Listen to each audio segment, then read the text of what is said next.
All right, hey guys, here we are, hole number 9. Now, typically what I'll do, oh, that's kind of enticing, going over that way. I'm thinking, it'd be kind of nice to go over that direction. I typically don't do it on this rookie setup. However, with this wind, the way that it's kind of angled, getting over to this left-hand side is really nice. However, you can see my opponent here, Apoc 2, playing rookie. Really strongly discourage guys from doing that. You can never win Apocalypse cards if you use Apocalypse. So that's the problem. Let's just see how this looks.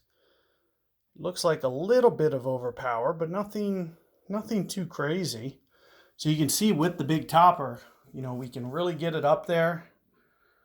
I typically don't do this. I typically play it to the right-hand side. However, and the fact that I can go kind of half power or under, as long as I make sure that first bounce hits the fairway, I can even great ball right, and I should be able to hold the fairway here. So great ball right or perfect ball, as long as my setup looks good, you can see that I can get it up there fine. And the main reason that I kind of like this angle is you can see that the wind angle is going to be very straight. And this is actually going to give me a chance to go for eagle or double eagle. I'm going to be able to get a double eagle potentially. So that's one of the main reasons. You can see with my opponent, now the one mistake he's doing, he's using too much backspin. He used his full backspin. I recommend using no more than four bars here. And you just got to kind of learn how four bars plays back on the holes. The problem with my opponent's shot, it's going to stop much too abruptly. So you'll see there's not a lot of rollout. So those bounces would have to be perfect. And that's one of the main reasons that I don't play a shot that way. So even when I don't have the ball guide, I still don't usually play a shot like that. So first off, I just want to kind of test this out. And as I mentioned, right around 4 bars. And we'll just try to get this second bounce going maybe right towards the fringe here. Just popped up onto the green, barely, as you can see, kind of like this. And the one thing we have to protect, if we're going to go straight at the hole like this, is we have to protect against great ball left. Because you can see that it's kind of clipping the rough there. So that's the one thing we got to be just a little bit cautious of. Otherwise, we'll have to use some side spin. But what I'm trying to do is avoid the top spin or avoid the left spin to make this an easier shot.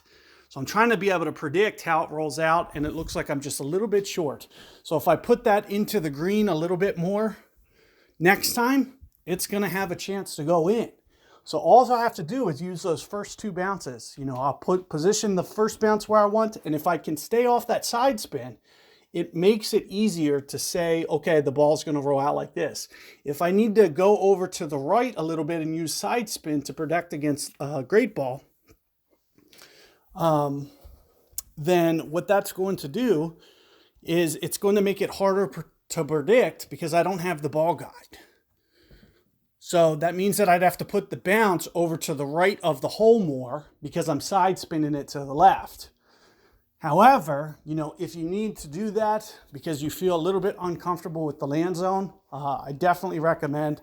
That's typically the way that I play it with the snipers and everything. Once I develop my clubs, I try to, I try to figure out what the max spin is. So I'll typically use my ball guide and position my ball guide for the max just to really stay away from that edge. And especially with as small as that wind is, it's very, very holeable. So I want to try to make the best chance to be able to hold that. And from seeing that shot that I just hit, I only have to make one small adjustment next time I come in. Next time, all I got to do is get that second bounce, maybe 2 green grids onto the green, as opposed to where I had it right by the fringe line. So all I have to do is move that up a little bit, use the exact same spin, and there's a good chance that I can get the hole out.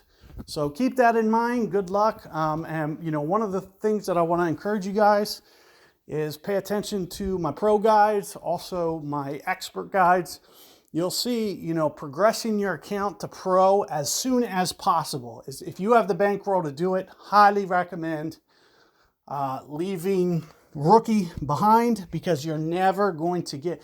I use almost no rookie clubs in any circumstance, with the one exception being Big Topper. I'll use Big Topper from time to time, but that's only before my Apocalypse or Thor's Hammer gets developed. Problem is, if you hang in rookie, you never can win club cards for anything that high. You can't win anything beyond Tour 3. And I never use Tour 1, 2, or 3 clubs once I develop my 4, 5s, and 6s or 7s. So you'll see I use things like quarterback, rock. Well, the only way you can win those clubs is by playing in pro tournaments, at minimum. You can't win those in rookie. So that's why I want to suggest to you guys, try to get and progress that account as soon as you can.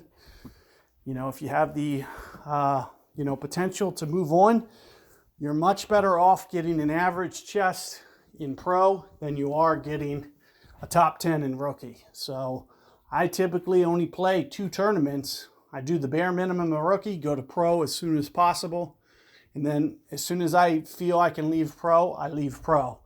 Because that's the only way you're going to really be able to cheaply get the Apocalypse, the Cataclysm, the Spitfire, is by playing tournaments in chests, getting those chests where it's even mathematically possible. I can never get Apocalypse in rookie or pro, and I can never get Apocalypse. I can never get the, Thor's Hammers or any of that in rookie. So you really want to concentrate on progressing, because using those Tour 1, 2, 3 clubs, it gets to the point where I never even play them anymore on any bags. So, being able to get and move on is definitely what you want to try to do. And, keep all that in mind when you're deciding what division to go for the tournament. So good luck out there, and I'll see you guys on future guides. Take care.